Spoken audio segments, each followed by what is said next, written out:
Hey yo, what's going on everybody? This is going to be my review of WWE Money in the Bank pay-per-view. Let's get right into it with the first thing that happened was the men's Money in the Bank ladder match. All 6 competitors looked really good in this match. Jey Uso, Andrade, LA Knight, Carmelo Hayes, Drew McIntyre, and Chad Gable. They all looked really good in the match. They all had really good high spots. There was a lot of bodies hitting ladders. It was going crazy. We even had a yeah and a yeet off. It was Jey Uso versus LA Knight in the middle of the ring going yeah, yeet, yeah, yeet.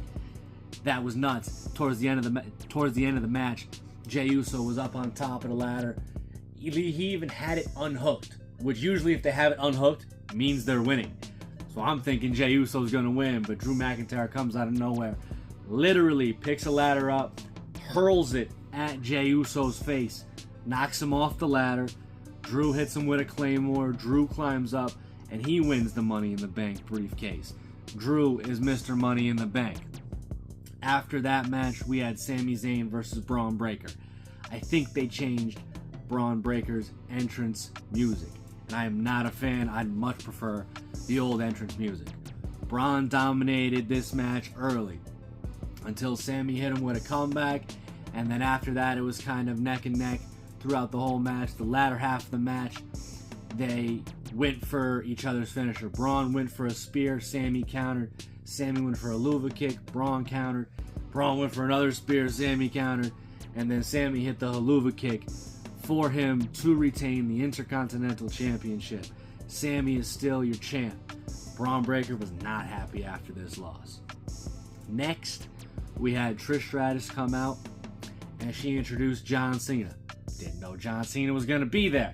It was a surprise. I was happy for about 5 seconds. Right up until the point until John Cena told me and everybody that he's retiring. He sat there and told me and the whole world that the 2025 Royal Rumble was going to be his last. That the 2025 Elimination Chamber was going to be his last.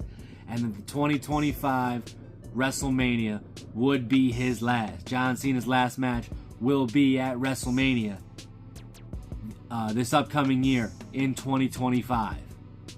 I really hope he comes for a full run, maybe starting around SummerSlam, where he's there every week. I hope he has no film. I hope he's there every week, and I hope we get a real run with John Cena like we have to end his career. We really need that. After that, we got the World Heavyweight Championship match between Seth Rollins and Damian Priest.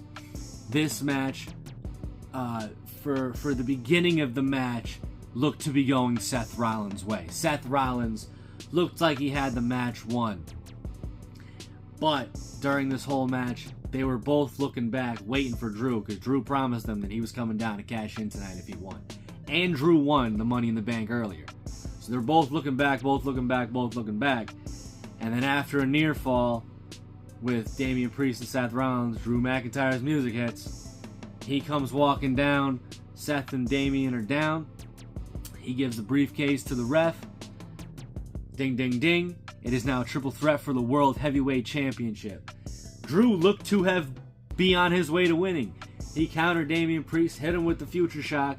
But as soon as Drew McIntyre hit him with the Future Shock, CM Punk, out of nowhere, attacks Drew McIntyre. Knocks him down, takes him out, knocks him over the barricade, hits him with a chair, keeps hitting him with a chair, pretty much decimates Drew McIntyre, sends him back into the ring. Damian Priest hits him with his finisher. Damian Priest is still your World Heavyweight Champion, which means Drew McIntyre won the Money in the Bank tonight and lost it in the same night, which means CM Punk screwed Drew McIntyre once again, which also means CM Punk screwed Seth Rollins, because Seth Rollins can now not challenge for the World Heavyweight Championship as long as Damian Priest is the holder. CM Punk did that. That wasn't on Seth Rollins. That was CM Punk. He screwed that, according to Seth, because Seth came up after the match, got in CM Punk's face. Corey Graves had to hold him back. Corey Graves got off commentary. Like, no, you can't do that right now. You can't do that right now. You gotta save that for a later date. You can't do that right now. You gotta save that for a later date. That was the World Heavyweight Championship match. Damian Priest is still your champ. But there's a whole lot more attached to that. After that, we got the women's Money in the Bank match. And this match was as nuts as the men's. We had Chelsea Green first off. First thing they said about Chelsea Green was that she was afraid of heights. It's the first thing that they said. She was afraid of heights. It was insane because we had Lyra, Zoe, Naomi, Tiffany Stratton. They all went off, including Chelsea Green. They all went off. They had a whole bunch of high spots where it looked like Zoe Stark broke her neck.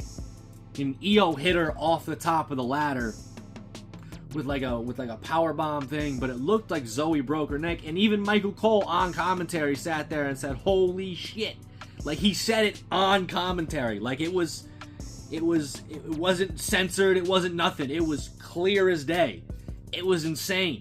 This whole match, there was a whole bunch of high spots. Tiffany Stratton even pushed Chelsea Green off the ladder outside the ring through 2 tables, which they both had set up earlier. Tiffany Stratton ended up winning the Money in the Bank briefcase off that move. Tiffany Stratton is now Miss Money in the Bank. She even had a spot with Trish later in the night, like pretty much telling Trish, "You're old, get out of here, you're irrelevant, I'm Miss Money in the Bank, toodles." That's what she said. Tiffany Stratton's Miss Money in the Bank. If I'm her, I'm waiting to cash in until after SummerSlam. Then we got the main event. It was Randy Orton and Kevin Owens and Cody Rhodes versus the Bloodline. This match was kind of as you'd expect it. Jacob Fatu looks really good early. Bloodline worked over most of the match. Ref got knocked down towards the later half to where Randy, KO, and Cody had it won. They all hit their finishers. They had it won. They had solo pin, but the ref got knocked down during the chaos. So, ref got knocked down. What happens? 4 Bloodline, 3 of the other ones. 4 beats 3. The Bloodline kind of took over for a little bit. There was a bunch of chaos. Then Randy, KO, and Cody turned it around. They took over for a little bit, hitting their finishers again. Then Jacob Fatu saved Solo Sikoa from going through the announce table. Got them back in the ring. Cody was hitting crossroads on Solo until Jacob saved Solo. Solo hit a spike onto Cody. 1, 2, 3. Solo Sikoa pinned Cody Rhodes. The new tribal chief pinned Cody Rhodes. I don't know what Cody Rhodes has or doesn't have against tribal chiefs. Like, he just can't beat them, apparently. I don't know why. I don't know what's going on. But it looks like it's going to be Solo versus Cody at SummerSlam for the title. And I think Solo might win it. I don't know. I think Solo might win. That'd be nuts. Or, thought popping in my head now, Roman returns to screw Solo at SummerSlam. And then we start the Bloodline Civil War. I love WWE. This is great. But that was my review of Money in the Bank. Thank y'all for watching. I appreciate y'all. Have a good one.